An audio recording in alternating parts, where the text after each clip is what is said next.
Et la revue des éditos aujourd'hui, c'est avec David Abiker. Bonjour David. Bonjour Pierre, bonjour Anissa, bonjour à tous. Et David, aujourd'hui, le mot du jour, c'est cesser le feu en Syrie.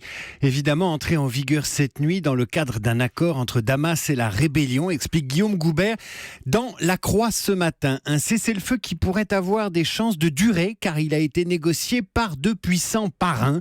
Côté syrien, la Russie et l'Iran. Côté rebelle, la Turquie.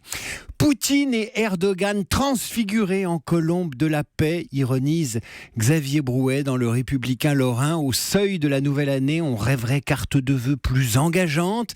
Pour Denis Domain, dans la Nouvelle République du Centre-Ouest, c'est un immense succès diplomatique pour Poutine et Erdogan, d'autant qu'il se scelle sur le dos d'un grand absent, l'Amérique. Après des années de combats sanglants, ce cessez-le-feu est bien sûr une bonne nouvelle selon Bruno Dive de Sud-Ouest, mais il ne concerne pas les organisations djihadistes et surtout pas l'État islamique, ce qui laisse espérer que la Russie va enfin porter le combat contre l'EI.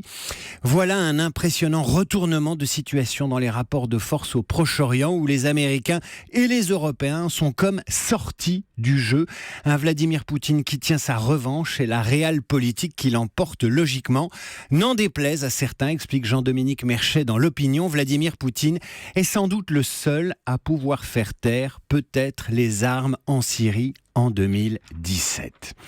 Et puis un autre cessez-le-feu qui n'a rien à voir avec la guerre, qui est symbolique et qui met fin à l'usage d'une arme de représailles plus ou moins massive, à savoir la fessée, que le Parlement vient d'interdire.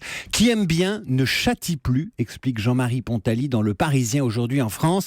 La fessée est un aveu d'impuissance, même si elle a calmé quelques générations de garnements en culotte courte. Vous en faites partie, j'en suis sûr, Pierre de Villeneuve. Quant à la gifle, elle appartient à ces autres violences éducatives qui n'ont strictement aucune vertu pédagogique, continue l'éditorialiste, mais qui érigent la violence en modèle de fonctionnement. Merci David Abiker. À tout à l'heure, 9h moins le quart pour la revue de presse.